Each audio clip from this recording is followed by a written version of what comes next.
Assalamualaikum warahmatullahi wabarakatuh. Salam sejahtera bagi kita semua. Om Swastiastu, Namo Buddhaya, salam kebajikan. Pertama, izinkan saya memperkenalkan diri terlebih dahulu. Perkenalkan, saya Taufik Rahman, dosen program studi Teknik Industri di Institut Teknologi Batam, ITEBA. Pada kesempatan kali ini, saya membuat video ini sebagai satu tahapan dalam pelaksanaan sertifikasi dosen Sardos 2025, yaitu pernyataan diri dosen dalam unjuk kerja Tridharma Perguruan Tinggi atau disebut dengan PDD UKTPT. Video ini fokus kepada bidang pengajaran Tridharma Perguruan Tinggi yang menjelaskan salah satu materi mata kuliah meliputi DIA, Delivery Interaction Assessment, berupa deskripsi mata kuliah, kemampuan yang diharapkan, materi pembelajaran, sistem pembelajaran, mode perkuliahan, metode pembelajaran, interaksi dengan mahasiswa, sistem penilaian mata kuliah sesuai dengan RPS. Mata kuliah yang akan digunakan sebagai PDD UKTPT ini adalah mata kuliah semester 4 pada program studi Teknik Industri di Institut Teknologi Batam, ITEBA, yaitu mata kuliah Perencanaan dan Pengendalian Produksi dengan kode IE2210 dan bobot 3 SKS. Materi yang akan dijelaskan pada video pembelajaran ini adalah Material Requirement Planning atau perencanaan kebutuhan material yang dijadwalkan pada pertemuan ke-9 dan 10 pada RPS. Sebelum kita masuk kepada video pembelajaran, saya akan menjelaskan garis besar perkuliahan mata kuliah perencanaan dan pengendalian produksi. Berikut adalah gambaran perkuliahan mata kuliah IE2210 perencanaan dan pengendalian produksi selama satu semester ke depan. Pertama, kita perlu mengetahui kenapa mata kuliah ini muncul di Teknik Industri ITEBA. Apakah mata kuliah ini hanya ada di Teknik Industri ITEBA atau di kampus lain? Baik, mata kuliah ini hampir diajarkan di seluruh program studi Teknik Industri, baik di Indonesia ataupun di negara lain. Mata kuliah ini muncul sebagai bentuk pemenuhan bahan kajian Teknik Industri yang dikeluarkan oleh Asosiasi Internasional Teknik Industri, yaitu Institute of Industrial and System Engineers atau ISE, melalui e-book ISE Body of Knowledge pada tahun 2021 yang dapat diakses melalui website ise.org. Mata kuliah ini juga disarankan oleh Asosiasi Teknik Industri di Indonesia, yaitu Badan Kerjasama Penyelenggara Pendidikan Tinggi Teknik Industri Indonesia atau BKSTI, yang juga mengacu kepada Body of Knowledge yang dikeluarkan oleh ISE. Pada 14 bidang teknik industri berdasarkan ISE, mata kuliah perencanaan dan pengendalian produksi berada pada bidang Operation Engineering and Management. Berikut adalah topik-topik pada bidang Operation Engineering and Management. Sebagian besar topik ini nantinya akan dibahas pada mata kuliah ini. Agar menyesuaikan dengan kebutuhan di Indonesia, mata kuliah ini mengacu kepada kurikulum inti Program Sarjana Teknik Industri yang dikeluarkan oleh Badan Kerjasama Penyelenggara Pendidikan Tinggi Teknik Industri Indonesia atau BKSTI pada tahun 2022 dengan nama mata kuliah Perencanaan dan Pengendalian Produksi atau Production Planning and Control dengan bobot sebesar 3 SKS. Deskripsi mata kuliah IE2210 Perencanaan dan Pengendalian Produksi terdapat pada kurikulum program studi Teknik Industri ITEBA tahun akademik 2022-2027 yang membahas konsep perencanaan dan pengendalian produksi yang meliputi pengelolaan permintaan dan prosedur peramalan, teknik-teknik peramalan, perencanaan agregat, penyusunan jadwal produksi induk, perencanaan kapasitas atau ROCAD Capacity Planning, perencanaan dan pengendalian persediaan independen, perencanaan kebutuhan material, perencanaan kebutuhan kapasitas, Capacity Requirement Planning, penjadwalan produksi, Production Activity Control, Theory of Constraint, dan manajemen proyek. Untuk perkuliahan semester genap tahun akademik 2004-2005, deskripsi ini dijabarkan lebih detail melalui rencana pembelajaran semester atau RPS. RPS ini disiapkan sebelum semester genap tahun akademik 2024-2025 dimulai, yang dibuat oleh dosen pengampung mata kuliah berkoneksi dengan koordinator mata kuliah yang nantinya diperiksa oleh koordinator bidang ilmu. Kebetulan untuk koordinator mata kuliah IE2210 Perencanaan dan Pengendalian Produksi dan koordinator bidang ilmu Operation Engineering and Management itu saya sendiri berdasarkan Surat Keputusan Dekan nomor 78 tahun 2024. RPS ini telah disetujui oleh Ketua Program Studi Teknik Industri ITEBA serta ditetapkan oleh Dekan Fakultas Teknologi Industri. LPS juga telah direview oleh gugus kendali mutu Fakultas Teknologi Industri. Mata kuliah ini akan digunakan untuk mengukur 2 dari 11 capaian pembelajaran lulusan atau CPL Teknik Industri TEBA, yaitu CPL 4 dan CPL 5. CPL 4 yaitu kemampuan mengidentifikasi, merumuskan, menganalisis, dan menyelesaikan permasalahan teknik. CPL 5, kemampuan menerapkan metode, keterampilan peneliti teknik yang modern yang diperlukan untuk praktek keteknikan. Melalui mata kuliah ini, CPL 4 berkontribusi sebesar 15% dan CPL 5 sebesar 85%. Capaian pembelajaran lulusan atau CPL dapat dipenuhi melalui capaian pembelajaran mata kuliah atau CPMK. Untuk mata kuliah ini terdapat 4 CPMK. Yang pertama, mahasiswa mampu menjelaskan metodologi dalam perencanaan dan pengendalian produksi. Kedua, mahasiswa mampu meramalkan dan mengevaluasi peramalan permintaan produk. Ketiga, mahasiswa mampu merencanakan produksi agregat dan jadwal induk produksi serta mengevaluasi kebutuhan material dan kapasitas produksi. Keempat, mahasiswa mampu menjadwalkan kegiatan produksi serta mengevaluasi aktivitas produksi. Dari keempat capaian pembelajaran mata kuliah tersebut, dapat dijabarkan lagi menjadi sub CPMK atau sub capaian pembelajaran mata kuliah. Yang pertama, mahasiswa mampu menjelaskan metodologi dalam perencanaan dan pengendalian produksi. Kedua, mahasiswa mampu meramalkan permintaan produk dengan beberapa teknik peramalan serta melakukan verifikasi dan validasi hasil peramalan.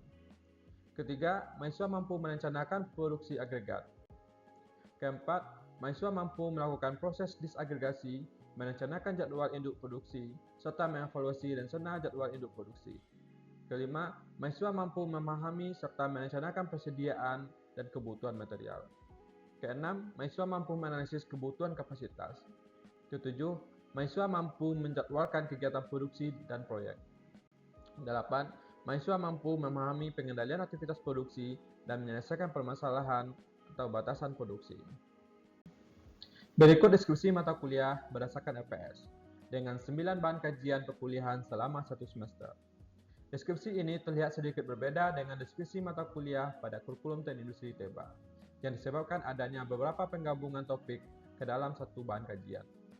Secara teknis, topik yang dipelajari pada RPS ini sama persis dengan topik-topik yang terdapat pada kurikulum Teknik Industri TEBA tahun 2022. Bahan kajian yang akan dipelajari, pertama, pengantar perencanaan dan pengendalian produksi, yang menjelaskan ruang lingkup dan konsep dasar pada perencanaan dan pengendalian produksi. Topik-topik yang masuk kepada tahapan perencanaan dan tahapan pengendalian, serta alur proses perencanaan dan pengendalian produksi. Bahan kajian kedua yaitu peramalan dan evaluasi peramalan permintaan produk. Di sini mahasiswa nantinya akan belajar teknik-teknik peramalan dan teknik mengevaluasi hasil peramalan. Bahan kajian ketiga yaitu perencanaan. Bahan kajian keempat yaitu jadwal induk produksi, yang didapatkan dari hasil disagregasi perencanaan produksi agregat. Bahan kajian kelima yaitu perencanaan dan pengendalian persediaan. Bahan kajian keenam yaitu perencanaan kebutuhan material, berdasarkan kepada jadwal induk produksi. Bahan kajian ketujuh yaitu perencanaan kebutuhan kapasitas, yang berdasarkan kepada hasil dari perencanaan kebutuhan material. Bahan kajian ke-8 yaitu penjadwalan produksi. Dan bahan kajian terakhir yaitu pengendalian aktivitas produksi. Berikut adalah referensi yang digunakan pada mata kuliah ini. Referensi atau pustaka utama mengacu kepada referensi yang direkomendasikan oleh ISI dan BKSTI, yaitu Johnston tahun 2012, Namias tahun 2015, dan Russell tahun 2011.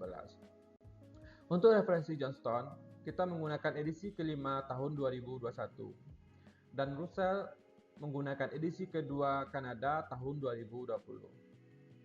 Untuk referensi pendukung, kita menggunakan beberapa e-book dengan edisi terbaru. Referensi yang digunakan dari tahun 2017 sampai 2022. Tetapi masih ada buku tahun 1991 yang digunakan sebagai contoh kasus penerapan metode tertentu, yang sebagian besar hanya disebutkan di beberapa referensi lain tanpa ada penjelasan lebih detail dan contoh kasus.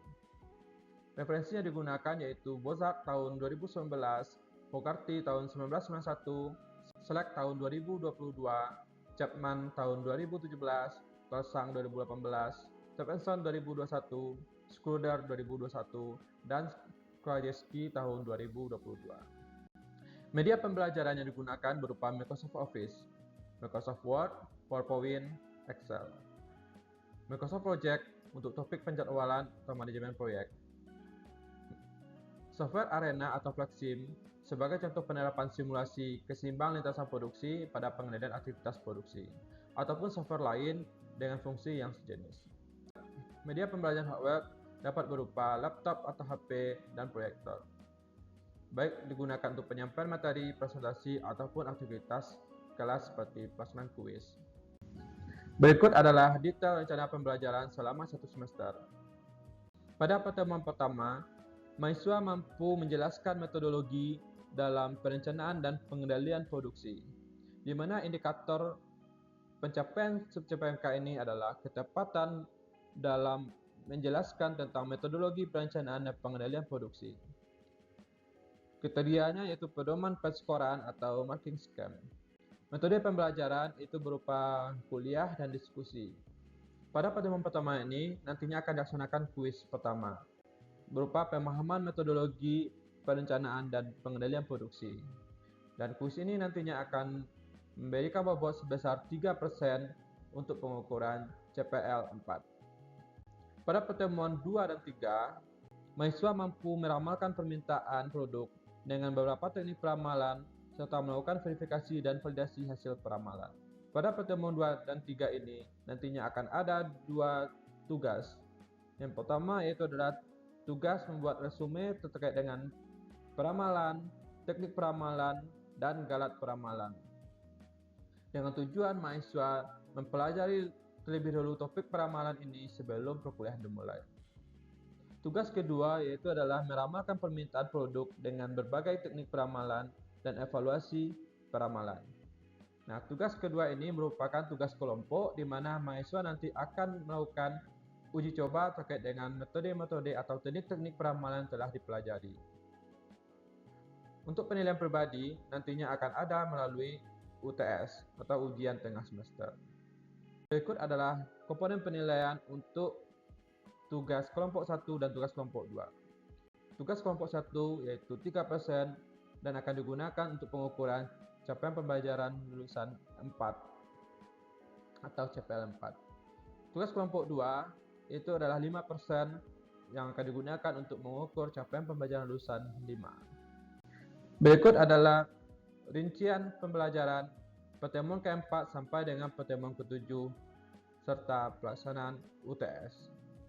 Berikut adalah rincian pelaksanaan pembelajaran pertemuan 9 sampai dengan pertemuan 11. Berikut pertemuan 12 sampai dengan pertemuan 15 dan ujian akhir semester atau UAS. Ini adalah rancangan jadwal pelaksanaan perkuliahan untuk semester genap tahun akademik 2024-2025. Pada rancangan jadwal ini terlihat kapan materi, tugas, kuis diberikan serta rencana pengumpulannya.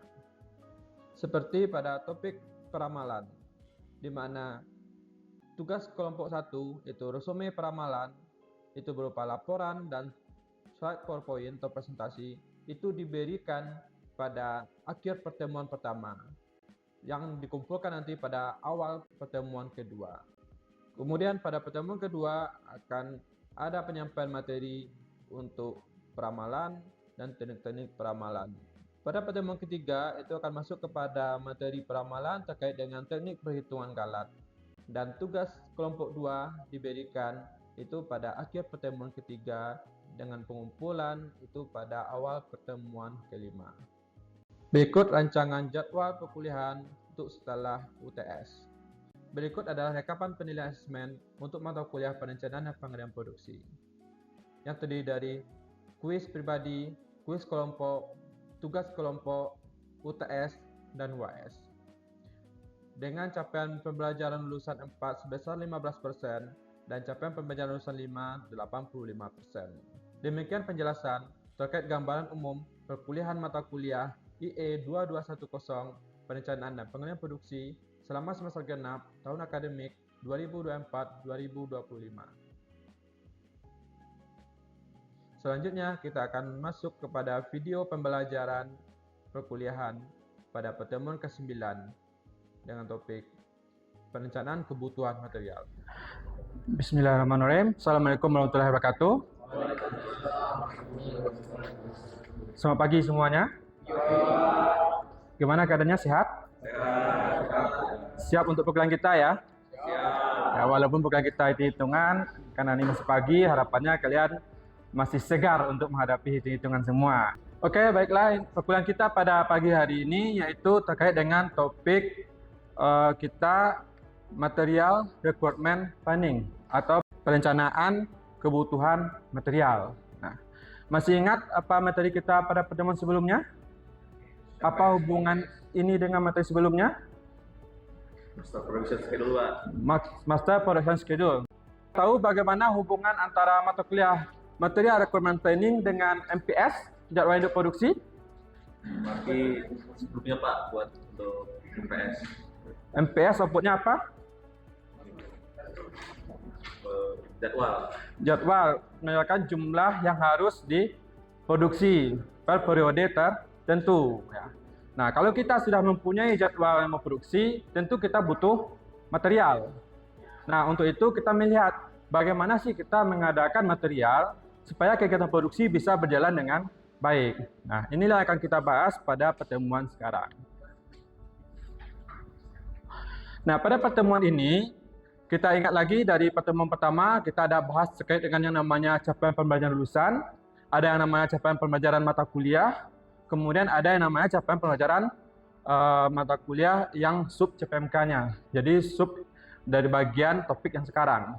Ya, sekarang itu kita harapannya adalah mahasiswa mampu memahami serta merencanakan persediaan dan kebutuhan material. Di mana pada sub ini nantinya akan mengukur ketercapaian untuk CPL di mata kuliah dan CPL lulusan. Gitu ya. Nah, pada pertemuan ini di RPS juga sudah kita bahas bahwasanya di sini nanti akan ada tugas, ya, tugas kelompok untuk bagaimana merencanakan kebutuhan material sebagai latihan. Gitu ya. Kemudian nanti juga ada akan keluar di UAS. Ya, jadi kalau tugas kelompok itu sifatnya bersama-sama untuk melihat kemampuan pribadi, maka soal ini akan diujikan di UAS. Ya, tapi tenang saja, walaupun dia berupa hitung-hitungan, nanti ujiannya kita tetap open book. Ya, jadi harapannya dengan open book, dengan menggunakan teknik yang tertentu, yang sesuai, bisa mendapatkan hasil perencanaan yang sesuai. Gitu ya.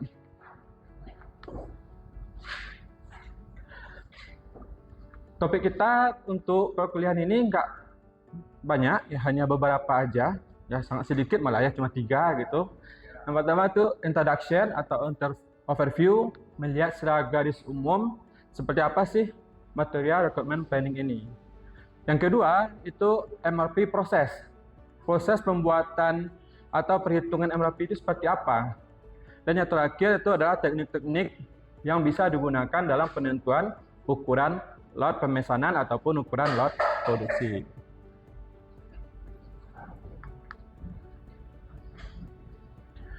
Oke, yang pertama kita masuk ke overview dulu. Nah, kalau kita lihat dari gambar atau animasi ini, apa yang bisa kita lihat di sini?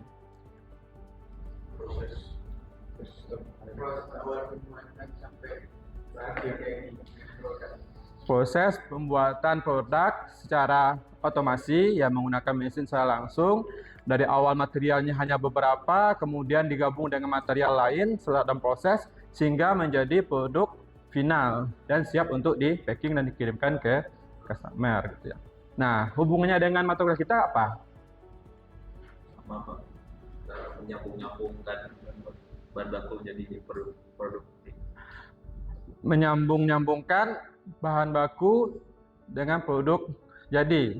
Ya, kalau untuk fokusnya ke materi ini, itu adalah kita bagaimana menyiapkan material yang akan digunakan di masing-masing mesin ini, supaya ketika prosesnya berjalan, itu nggak ada mesin yang terganggu operasinya. Operasinya bisa berjalan lancar dan produk yang dihasilkan bisa sesuai dengan target produksi. Jadi kalau misalnya ada pemesanan untuk 100 meja, berapa banyak kaki meja yang harus kita siapkan? Berarti 4 dikali 100. Karena satu meja butuh 4 kaki. Ya, jadi di sini kita butuhkan 400 kaki meja. Ya, jadi dengan konsep MRP ini, kita akan berusaha untuk menentukan apa yang akan dipesan, berapa banyak produk itu akan dipesan, kapan dia akan dipesan, kemudian bagaimana jadwal pengirimannya. Nah, MRP sendiri itu ada 3 input utama. Ya, yang pertama itu adalah Master Production Schedule. Yang tadi kita bahas, MPS, jadwal kapan finishing product atau produk akhir itu akan diproduksi atau dipenuhi. Kemudian kita punya Product Structure File, ya, untuk melihatkan seperti apa sih proses pembuatan dari item atau produk tersebut, gitu. Nah, Product Structure File ini bisa nanti dalam bentuk Bill of Material. Masih ingat ya Bill of Material?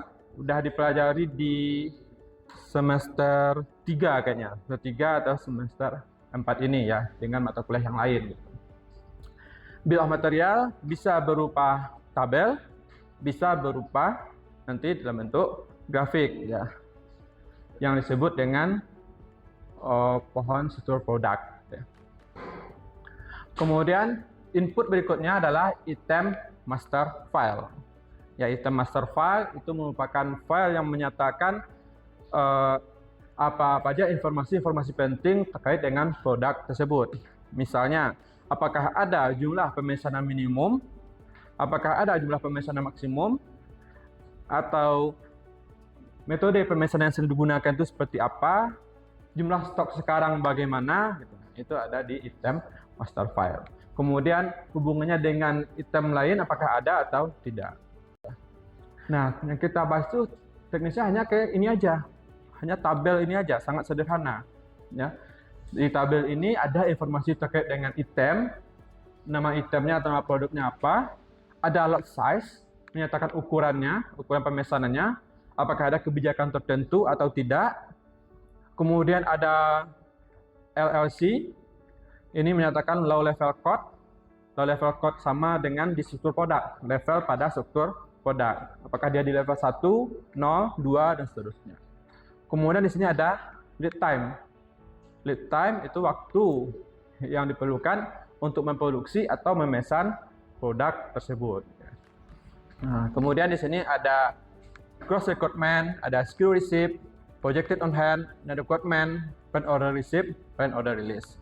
Nah, dari singkatannya gross requirement artinya adalah permintaan atau kebutuhan kotor. Ya, kira-kira berapa sih banyak yang kita butuhkan.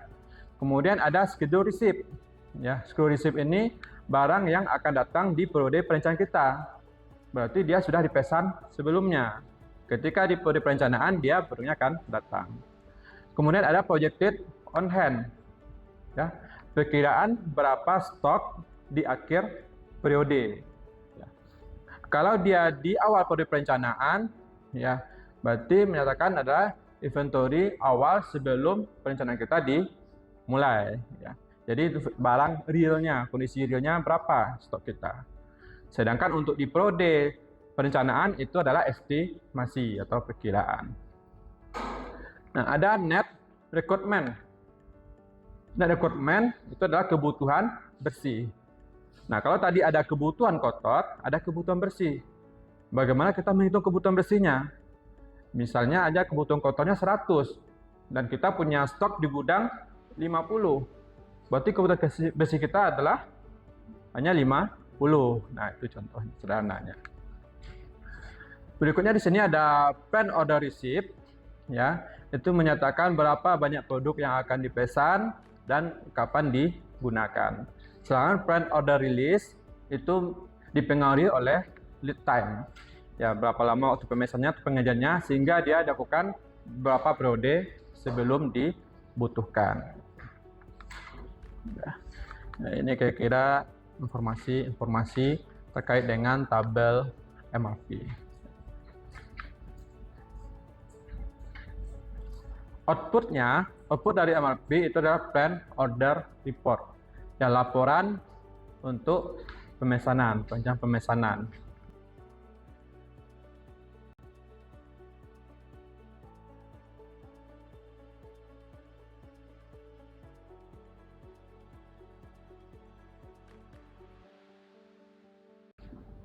Oke, bisa dilihat di sini tahapannya ternyata nggak banyak ya. Tahapan pertama kita adalah menentukan gross requirement, ya, kebutuhan kotor dari masing-masing item.